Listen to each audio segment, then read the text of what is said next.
Hello friends, welcome आहे सर्वांचं दिव्यांजली kitchen चॅनलमध्ये. आणि कसे आहात तुम्ही नक्की कमेंट करून सांगा. मी तर मजेत आहे, तुम्ही पण मजेत राहा. चला तर आता आपण ब्लॉग सुरू करून येईल. फार दिवसापासून माझा ब्लॉग येत नव्हता किचनचा, तर सॉरी त्याच गोष्टीसाठी. तर आता फटाफट आपला ब्लॉग सुरू करून या. तुम्ही पण रेसिपी बघा आणि लगेच रेसिपी सुरू करा तुम्ही पण घरी. चला बनवणार आहोत वालपापडीची भाजी. वालपापडीची भाजी सरसा खूप जणांना आवडते आणि खानदेशमध्ये सरसा जास्त बनवली जाते. गावरानी वालपापडी आहे, तर आपण आता फटाफट भाजी बनवूया. तर गावरानी जी वालपापडी असते ती एकदम टेस्टला वेगळीच असते आणि ते दाणे असतात ते फार छान लागतात. भाजीमध्ये मसाल्यामध्ये आपण कलचून खातो. याला कोरडी पण बनवली जाते व रसावाली पण बनवली जाते, पण दोघी टेस्टी लागतात. आपल्याला भाकरसोबत खायची तर आपण रसावाली बनवूया. चला तर पहिल्यामध्ये मी वालपापडीला मस्त धुवून घेतली होती आणि त्यानंतर आपण गरम पाणी ठेवलं होतं. गरम पाणीमध्ये आपण वालपापडी टाकायची शिजवायला, कारण की ते दाणे लवकर शिजत नाही. त्याच्यासाठी आपण पहिल्यामध्ये गरम पाणीमध्ये वालपापडी शिजवून घेणार आहोत. तर वालपापडी शिजवल्यानंतर त्याला 10 मिनटं व 15 मिनटं राहू द्यायचे. म्हणजे आपण चेक करत राहायचं की शिजले की नाही. शिजले असतील तर लगेच साईडला काढायचे आणि आपण त्याच्यामध्ये गरम पाणी म्हणजे गाळून घ्यायचं ते सर्व आणि त्यानंतर थंड पाणी टाकून बी आपण चांगल्या प्रकारे धुवून घ्यायचे. धुतल्यानंतर आता आपण मसाला रेडी करणार आहोत. जिरं लसूण हे कुटून घ्यायचं चांगल्या प्रकाराने. त्याच्यानंतर गॅसवर कढाई ठेवायची. कढाई ठेवल्यानंतर जिरं लसूणचं पेस्ट तेल वगैरे टाकायचं.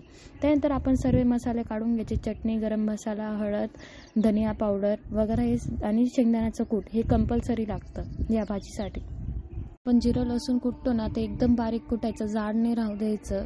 म्हणजे खूप जण करतात की लसूण एकदम आखे टाईप असे राहू देतात, तसं नाही करायचं. एकदम बारीक कुटायचे जिरं लसूणला.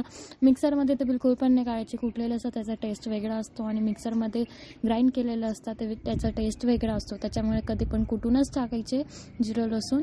तर बघा मी किती छान प्रकारे बारीक कुटून घेतलं होतं. त्यानंतर आता दाणे वगैरे ते मी चेक करत होते. मध्ये गरम पाणीमध्ये मी टाकलेलं होतं ते मी आणि चेक करून पण झालं होतं. आता मग मला विसरच पडला होता की मी शेंगदाण्याचं कूटच काढलं नाही.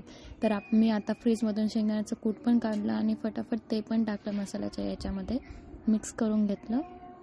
पापडी तर रेडी झाली होती. आता मी तिला बेसिनमध्ये घेऊन तिला क्लीन पण करून घेतली होती.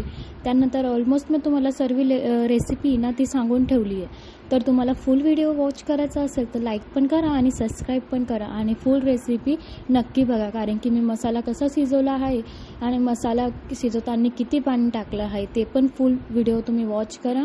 आणि तुम्हाला व्हिडिओ वॉच करतानाच समजून जाईल की मी रेसिपी कशी बनवली आहे. ऑलमोस्ट मी तुम्हाला सर्व सांगून ठेवलं.